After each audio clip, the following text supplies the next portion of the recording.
Okay, so firstly, just a quick reminder, different chord shapes often need a different fretting hand position.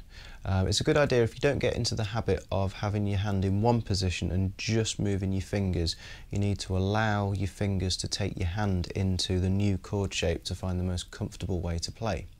So, for example, a C chord is reasonably relaxed.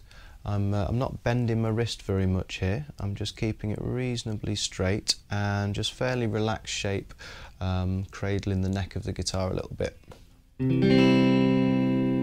Whereas, say, with chords such as A and D, I need to be bending my wrist a little bit more so that I can reach round and not catch the strings, the open strings underneath the strings that I'm fretting. So if you can just see there, I'm bending my wrist a little bit here and my fingers are fairly tight, fairly high over the strings. So there's an A and similar position for a D. And then say a G is similar shape again to the A, or similar position again to the A and the D, but I'm reaching around even more. There's even more of a bend in my wrist here. So that enables me again to not catch the strings underneath the strings that I'm fretting. Now, it's quite common for people not to do that and maybe just be a little bit tense because they feel they've got to push down quite hard. So say if I go from a C to a G, I mean, the G doesn't sound too bad there, but when I play the individual strings, so I'm catching two of them straight away there. So if I try and play it in a better way, I'll play the C, and then I've got to reach right round in order to not catch any strings when I play the G chord. So following on from that, it's very important that you don't have too much tension. You want to stay as relaxed as possible in your fretting hand. You do need a little bit of tension so that you can pinch the strings onto the frets properly, but you don't want much more tension than that if possible.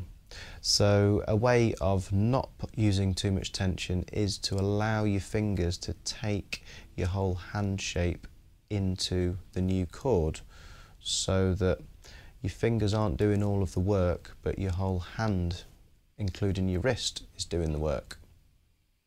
And following on from that, it's quite important that you don't, what you call, invert your wrist or bend it the other way, so that you're locking onto the back of the neck a little bit more.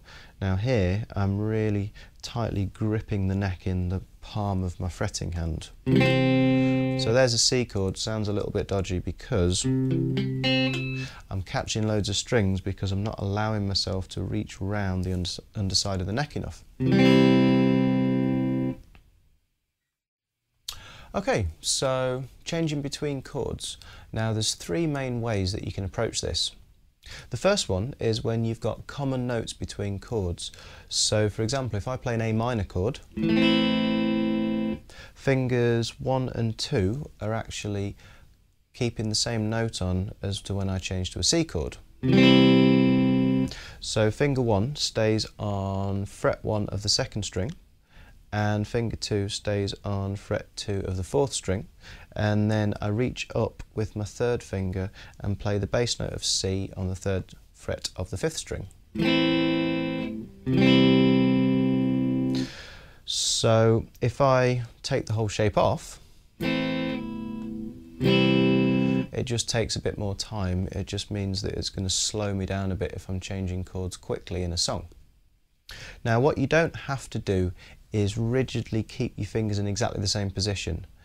You can sort of shuffle up and down the frets a little bit without actually moving over onto a new one. For example, with A minor, my second finger is just a little bit further down the fret, just to allow me to tuck my third finger underneath onto string 3.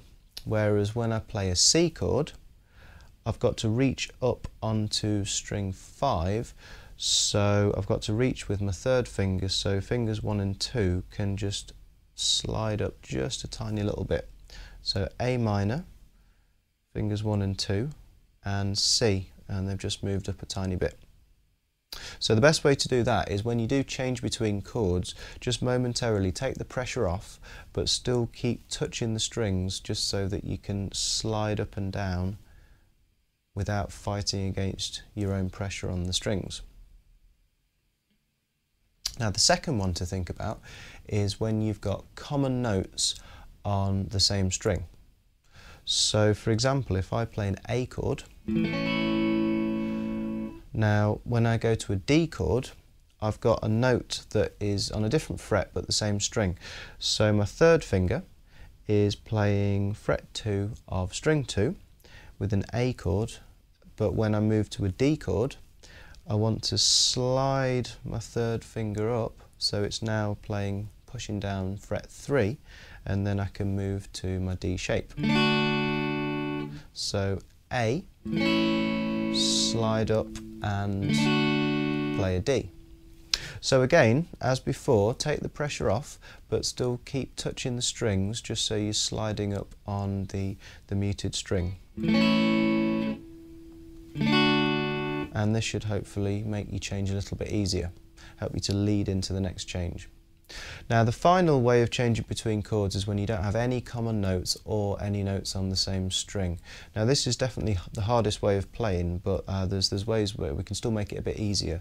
So for example, if I go from G to D, now I've not got any notes there that are common. So what I'm doing is I'm deciding which finger is doing the most work here, which one's got to move the furthest, and I think it's my second finger because it's going all the way from string 6 with G right the way down to string 1 with D. So what I'm doing is I'm going to be leading with this finger. I'm going to be putting my main emphasis on this to start with. So G, and I'm reaching down, aiming for my second fret, and then I'm making my shape round that. So once you've played the change between these two chords a few times, you should hopefully start to learn it, just so that it's not from scratch each time. But until you do, if you think about which finger's got the most work to do and try and treat that as the most important or the leading finger when you're changing between chords. So G, and lead down to string 1 for my D.